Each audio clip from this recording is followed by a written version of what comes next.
So let me introduce the panel. We're going to address the private sector resurgence and growth opportunities in 2021. Sounds very grandiose. It's the owner of capital, the user of capital, and somebody who does something that actually manufactures real value. My panel, it's Ismail Ali Abdulla. He is the CEO at Strata. We have Elissar Farah Antonios, cluster head for MENA at Citi, and Sky Kurtz, co-founder and CEO at Pure Harvest Smart Forms. So all the audiences are here. The topic, it's good to have you with me, is about private sector resurgence and growth opportunities. Let's just think about who we're actually speaking to for a moment and pause for thought. We talk about growth. We're all trying to grapple with what post-pandemic world actually looks like and what will growth be. So let me bring that first of all to Elissar. You are the holders of capital at Citi. What are the biggest trends that you are seeing coming out this end of 2021 as we go into 2022? Thank you, Manus, and good day to everybody.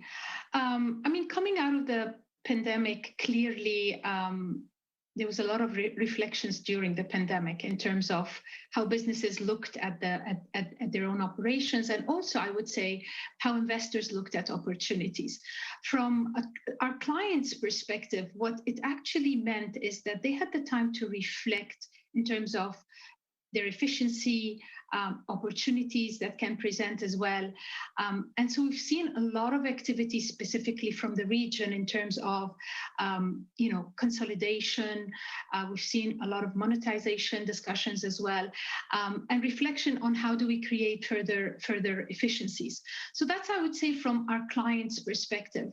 But then you see the dynamics of the availability of liquidity and some of the measures that, let's say, governments did as well as central banks did as well. So today we find ourselves where there's a lot of liquidity in the markets, a lot of liquidity with banks, a lot of liquidity available chasing good opportunities. So we're talking from an investor perspective. So the liquidity is there. And the interesting thing actually that we've been seeing is how these opportunities are also being looked at coming into our region. So in the past, while we saw a lot of monetization, a lot of companies looking at doing dual listings, we see today a lot of those are looking to be listed only in our region, which actually brings a lot of interesting dynamics. And all of these offerings and opportunities that are coming to the markets, you see international investors' appetite is there. So a huge opportunities, I would say, for us in the region. In terms of sectors, clearly coming out of the pandemic, we see hospitality coming back, we see tourism coming back, and these are at the core of our region. And I'd say today with Dubai Expo, and I'm very happy to be affiliated for Citi to be affiliated also with Expo, is we see the phenomenal activity that is happening overall in our region. And I can certainly attest to that. I've been to the Expo site, and it's pretty stupendous. You mentioned the flow of capital into the region, Elissar, and obviously over the past 24 hours, Global Foundries going for an IPO in the United States of America. Fertiglobe, we had the CEO this morning on my program. Gentlemen, let me bring it to you. I want to understand risk. Sky, let's go to you first of all. When we were chatting, you said, I'm a hippie capitalist, man. I've got 22 nations working in a phenomenal site here in the UAE, growing tomatoes, greens, in a really hostile environment. Our global audience need to understand the risk of setting up a business here in the UAE and the GCC. You talk about risk. Make it come alive for our global audience. Well, so I'm, you know this, Manus, in my background. I used to be from the United States market. I worked in technology, private equity investing, and with the global mandate, I invested in many markets, Latin America, some in Eastern Europe, et cetera. So when I came here, I'm familiar with the perspective of investors thinking about risk as they look at international markets, and particularly in the Middle East. I would say, and I shared this with you, that I think that there's a bit of a frustration or a handicap, if you will, for those companies with great and compelling business plans seeking capital in this region. And we experienced that early on in our company. And I would mention that it comes from a combination of misinformation and disinformation. On misinformation, I think that there's certain risks, like what happens when Afghanistan has a challenge, and how does that affect the United Arab Emirates? And if you're an international investor from the United States or the United Kingdom or Japan, you might misprice and misestimate how much that actually impacts a business like us, which the answer for Pure Harvest Smart Farms is de minimis. I think it impacts a US company far more than it's impacted us. And yet I received that question from many investors, right? Another example would be, there's a perception that governments can assume businesses, right? That there's some eminent domain power hiding in the background affecting companies. And yet this is a very vibrant and open capital market, and this type of behavior doesn't exist. In fact, it would be antithetical to what the governments are trying to do to open the economy and lead to foreign direct investment, right? And then on the disinformation, I think that there's actually, and I'll pick on my American media counterparts, often it sells newspapers, and it's exciting to talk about the challenges of things like terrorism and scary topics that are centered in some way in some Middle East narrative. Yet I live here, and during COVID, it could have been one of the safest places in the world. People point to failures like NMC or Abraj as if they are commonplace, yet they are the exception, not the rule. So I would say that, of course, there are risks to an emerging market, right? This is a highly fragmented market. There are many different governments. You have to work in international law, like British law, and you have to work in domestic Sharia law. And so there's complexity to that in an emerging market. And you have to be able to get over that complexity and price that into your capital asset pricing models. However, the opportunity is great. The population growth is strong. Demographic trends are great. The economies are quite open. And we at Pure Harvest Smart Farms, right, we saw an opportunity in food, in domesticating food production in a market that was heavily import dependent. That kind of a thesis is powerful around the world, but it's particularly compelling in a region like this with a fast-growing population, with limited amounts of fresh water, and it's a very ESG-friendly investment theme. And this type of opportunity are the ones that I hope investors see, because there are great returns to be made and great companies to build. Well, we'll return to that in a moment. I know that you're carbon negative, which is probably music to an investor's ears. Ismail, let me bring it across to you, because you are at the core of the investment landscape here with Mubadala over the past 10, 12 years. But you run a business, a global manufacturing business based here in the UAE, in the aerospace industry. When I looked at your profile and I looked at the company, I just thought, my gosh, the challenge for this man must be about building teams, retaining teams, and human capital. But for our global audience who may be thinking about redomiciling wealth and capital, maybe in the infrastructure and the manufacturing side of the world, bring alive some of the risks and the challenges that you faced and perhaps beaten here in Dubai. Well, thank you very much for having me, and it's a pleasure to be on this panel. Let me share with you a couple of stories about Strata. So Strata is an aerostructure manufacturing company. We manufacture aircraft parts for the likes of Airbus and Boeing. And we are proud that today our business grew from 1 production line to 20 production lines. 8% of the worldwide body fleet of wide-body aircrafts, these are your 330s, 350s, Boeing 787 and 777, have parts made with pride here in the UAE. Back in 2010, when we started this business, a lot of people thought that this is a new vertical for the country. There is a lot of risk associated with deploying capital into this part of the world. There is a lot of risk on OEMs to relocating some of these parts to be manufactured here in the UAE. Nevertheless, we worked with them hand in hand in partnership to transfer that knowledge here to the UAE. Now, there were immense challenges. For example, we were looking for a sustainable pipeline of talent to support our growth. Hence, back in 2010, we've also teamed with international entities such as Airbus Business Academy, Lockheed Martin, and we started developing training programs to attract talent and onboard them. Today, our Emiratization rate, that's the rate of local Emiratis working in our force, stands at 64%.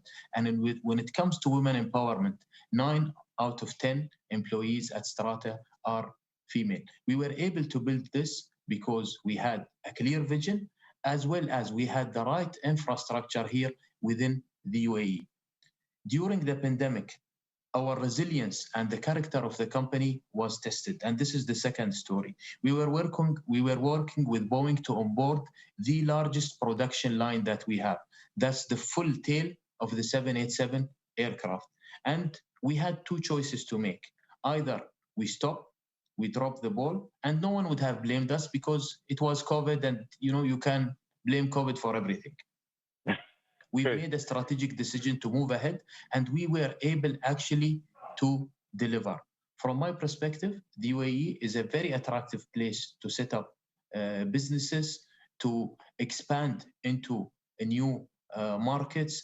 Recently, for example, for manufacturers with Operation 300 billion, the Ministry of Industry and Advanced Technology announced Operation 300 billion, where they want to increase the contribution of manufacturing within the GDP of the UAE. Moreover, there are a number of bodies that has been created to attract investments and to attract companies to set up activities here in the UAE. For example, ADIO, Abu Dhabi Investment Council, where they provide a lot of support for entities, and they were able actually successfully to attract a number of recognized brands to set up activities within the boundaries of the UAE. Just hold that thought, Ismail, because what I want to get a sense from Elissar is, here's a conversation, Elissar. You deploy capital, raise capital, lend, and structure for businesses and family offices that want to deploy capital here to the region. Can you, or would you be so daring as to tell me sort of the top questions that those family offices and those DM market CEOs ask you, or that they're most worried about, and you go, no, do you know what, the IFC, we've got X kind of regulation based on the principles of the UK. It's a high bar of high regulation here, isn't it? So a couple of things when investors look at coming into the region, Manus, and the first thing that when they say, okay, what is the opportunity? What are the things we need to look at? And I would say one of the things that they, for consideration and focus, is clearly the rule of law and the regulations. And we've seen actually a number of kind of deregulations taking place, a number of measures taken place, not only in the UAE, I would say also across the region, because when investors come into the region, it's to access, I would say, if they're coming to the UAE, what is available in the UAE and from the UAE. And when you come into the region, you cannot ignore also the markets, the other markets and opportunities within proximity of the UAE, be it, in my opinion, the MENA region, GCC, and wider East North Africa, but also proximity to reach Africa at large, and Asia, etc. So I would say rule of law, the deregulations that are taking place are extremely important. Two, attraction of talent is also at the key of any decision making. And three, the availability of capital, and how do you access that capital? As I said in the opening remarks, liquidity is available, and whether that form of liquidity comes from borrowing from a bank or even accessing capital markets. So it is available. The focus should be on if you are coming to borrow, what does your balance sheet look like? How are you what are the cash flows? What are you borrowing for? Does it fit what you're trying to achieve as a client? So it's number of lenses that we would look at to see how to advise a client on borrowing. But in short, opportunities are there, capital is available. And the focus for all the investors are rule of law, talent, proximity, and accessing capital. I'll bring Sky in to do his next pitch. I'll just stand behind him, and you can stand in front of Elissar and go for a nice revolving credit line of up to 10 or 15 years for the growth plan. Sky, let's bring it to you. I mean, you're already munching your way through capital. I'm perhaps being a bit disingenuous. You've got Franklin Templeton. You've got a Kuwaiti Sovereign Wealth Fund. You've got Abu Dhabi Sovereign Wealth Fund on board. I mean, I might be bold and ask you how much capital you've raised. You might even answer me. But give our audience a sense of the scale of capital that you've raised and the kind of challenges that you had in getting sovereign wealth money into your business.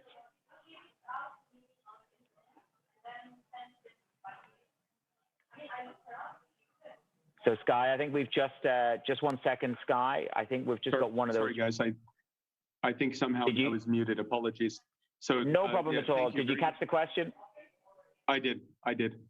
So let me reply.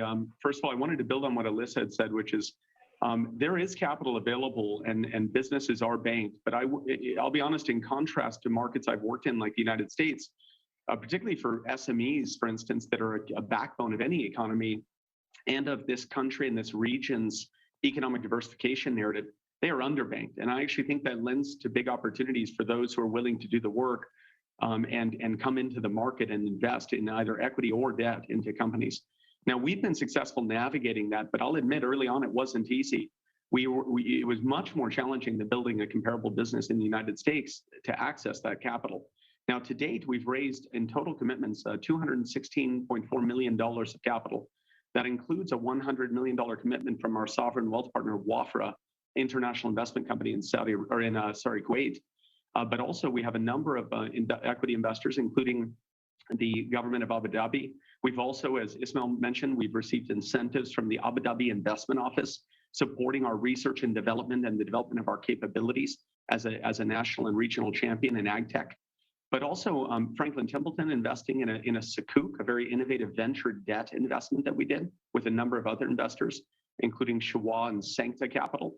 And then now we continue our kind of thirst for capital, because it is a capital intensive industry building this technology enabled food infrastructure, right? And what I would say though is that as we're gaining scale and traction, of course, it's becoming easier and easier, and we're receiving lots of interest from international investors. But today already in our cap table, we have investors from Hong Kong, Singapore, New Zealand, the United States, Europe, and of course around the region in the UAE, Saudi, and Kuwait. So it's really a diverse pool of capital, but I will say it takes a lot of work and of course to attract those investors. But the final thing I want to mention, Manus, is that what I think we did, and I would advise this to companies who have big ideas and ambitions for the region, is get in the market and build a proof of concept, build something that demonstrates you have product market fit. And once you've done that and demonstrated the economics are real and the potential is there, and you're able to point to the market and your product in the market with acceptance, you can overcome those hurdles and attract that capital. But I believe for international investors, it's very attractive, right? There's a lot of companies here that are very high quality that are not as picked over as they are in other markets, where, I mean, some of my colleagues from grad school who are building companies in America, run out for a capital raise, and in 3 weeks they have 4 term sheets all competing at crazy terms. This is a market where that doesn't happen. So in a way, I invite you to come here and help these companies build, but also you will see big returns opportunities for rewarding you for that effort. Well, can I flip-flop this question very, very quickly, because I want to bring Ismail back into it. Are you, without disclosing what you're paying over LIBOR or what Elissar is earning over LIBOR, are you paying penal levels to fund your business here and in Kuwait and in Saudi? Do you feel that you're paying penalty premium for geographic risk? Absolutely. I would say very candidly, we have that discussion. There is a perceived, and then it becomes real because perception becomes reality, discount to businesses in the region that is disproportionate to the incremental risk. Now, that's good for investors, bad for companies, and that's changing as we have successes out of the region like Careem that was sold for over $3 billion to Uber, as companies like Strata gain scale and market credibility in international markets. But today, there is the Middle East is on sale from the perspective of an investor, and that's difficult for companies like ourselves. When I look at my contemporaries like AppHarvest and Bowery and Local Bounty, some of these companies that have de-SPACed, received multi-billion valuations, and they're smaller and less progressed companies than we are. It is challenging. Now, of course, we are graduating into that club, but it's a harder fight here, and you really have to, I would say you have to demonstrate more and work harder. The level of diligence that's done on us, the number of third-party advisors, you would think we were running a multinational, $200 billion company. The number of times I've dealt with a big 4 firm doing quality of earnings and all these types of efforts. Okay. On the bright side, it raises our game. Okay, so that's it. There is a geographic discount, and you probably have to prove yourself more. Elissar, are you more demanding of your clients when they come in front of you at Citi here? Do you think the international investor asks more questions? Very briefly before we bring Ismail in, because Ismail, I want to know what you need next before you IPO. Elissar. So, I mean, I totally agree with what Sky said. I think there's more education that we need to do from the region for international investors as well. And I would say there are a number of measures that have been taken from, let's say, non-deal roadshows. Even on, I would say, I mean, today you were speaking to His Excellency Walid, who's in the US. I mean, all of these senior visits that happen where they are also talking to investors is extremely important. But for investors, I would say yes, opportunities are there in our region, in the Middle East and out of the UAE. But when they come in, they have to have the mentality of what are they also bringing added value into the region and into the market that they are coming to do business in. Because it's not only just, I would say, opportunistic, right?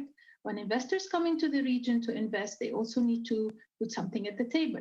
Is it developing talent? Is it, bringing in new practices, et cetera, et cetera? So it's a partnership, right? But there is work to be done from our perspective in the region in educating the international investors in terms of what are those opportunities and, pricing that risk. So we're seen clearly as emerging markets, and so they price that risk, but with more successes like Kareem, Sky mentioned, and others that start to come up, I think that gap will be reduced, Manus. But I would say the ecosystem that is being made available for investors is quite unique in our region. Well, let's bring it back to Ismail. A little bit tongue-in-cheek. I don't get the sense that you need capital because you've got the backer from of all backers, really. Am I right? You've got enough capital. So what do you need? Is it the partnerships, as Elissar says? Is it the technical expertise and skill? What do you need to scale up, apart from back to flying as many planes and needing as many planes as we needed before 2019, sir? What do you need? So I think, let me address your first point. Everyone needs capital. Yes, we do have Mubadala Investment Company as our shareholder, but in order to enhance returns, you always need to raise it. Having said that, I strongly believe that the future is bright for companies that would like to set up here in the UAE. Recently, we've been working on an advanced manufacturing strategy, a strategy that will see Strata introducing a number of new verticals to its business. Today, we have two verticals, one related to aerostructure, the manufacturing of aircraft parts. The second one is related to advanced material. And there are other verticals that we are looking to onboard. So what we are looking for are companies that are willing to relocate activities here, to expand to new markets, work with us, bring those technologies. And from my perspective, that's very important to have a partner that will walk the walk with you, that is willing to develop activities here in the UAE. And we do have actually a lineup of a number of entities that are willing to consider the UAE as a regional hub for some activities. And some of these companies are actually considering the UAE as an international hub for their activities. Well, let's touch on the hub. I mean, as you said, that's one of the attractions. Elissar, can I bring it back to you? Because I'm going to ask you the question anyway, which is there's this, around town, it's this competition between Saudi and the UAE, and we're going to see perhaps this a growing apart and competition. The hub model, Elissar, should we look at both Dubai, Abu Dhabi, and Riyadh, and let's say Saudi Arabia, not as in splendid isolation, but as complementary? How do you look at that? Are we going to split in two, or do you think it's both? There's a symbiotic relationship. You're going to need both. Well, to be honest, I mean, and we do business in 100 plus countries, and when we look at the regions in general and the countries we are in, we always look at what is the opportunity and what is it that we want to achieve, and where is the best place to do it. So coming back to your question, it's to us, the way we're seeing it is complementary. So what you can do in Abu Dhabi, and we've set up, for example, in ADGM, we also are in the DIFC, and we are onshore, right? We are also in Saudi Arabia. In MENA, we are in 12 countries. Does it mean that one country is better than another, or one place of doing business is better? The answer is no. It's all about the opportunity and how you bring your service to clients and bring it all together. We have in excess of 500 global clients that bank with Citi. So they land into the country and they say, Citi is there, yes, okay, we go open our relationship with them, etc., etc. So these clients are present and doing business in the region. So, they too are looking at these opportunities with a similar lens. So I would say absolutely complementing of what can be achieved rather than the way you framed it earlier. That's fair enough. That's the whole point. That's the whole point of these conversations is to get the inside track. Sky, can I take it back to you, because you have scaled up. I mean, in many ways, you built a model, raised the capital, and grew the product, so to speak, quite literally. Tomatoes in the desert. I'm being colloquial, but you have proved and you've worked on energy and you scaled up. Give the audience a sense of your scale up and then your ambition and why you see the UAE as the hub and spoke model for you. Yeah, certainly. We started our business here with a specific reason. We saw that you could have comparative advantage in farming in one of the harshest environments in the world if you had technology that could control the climate and allow you to use all that sunlight and all the other factor endowments of producing here. Low cost and abundant labor, low taxes, which hasn't been mentioned and is very attractive in the entire region. Also, great rule of law, stable legal environments to access international capital, because capital is important to our business. So it was a wonderful place to build a company like this. And I think one of the great things about being in this region and in the United Arab Emirates is instead of feeling like you're fighting the government to get your business done, you feel like the government's fighting for you. The ministers are accessible and they want to engage in good policy making, et cetera.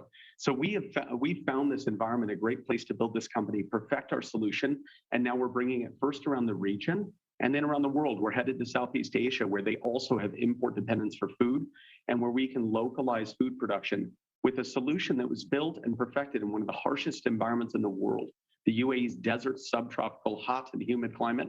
And now we can democratize access to that food production. And really it was made possible by building that here, capitalizing on the abundance of sunlight here, and then leveraging this wonderful business environment to build a company and to scale it. So we consider ourselves what we hope to be the new chapter of business in this region, where homegrown solutions can find their footing, build companies, and then bring their solutions to the world instead of copying and pasting businesses into the region, which was a bit of the first wave of venture capitalism here.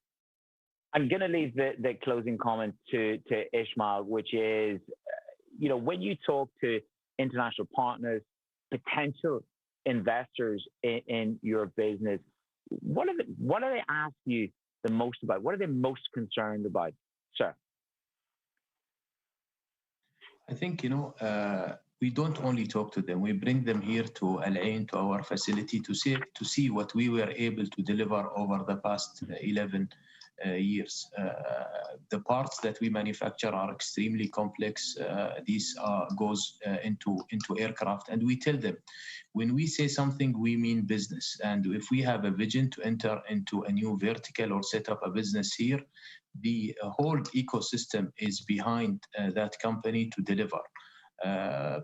From their perspective, they always look for reliable partners if they want to come and set up activities here in the UAE. And from our perspective, we try, if the partner is not Strata, then we try to match them with any other entity within the United Arab Emirates that actually meets their requirement and can do the job with them.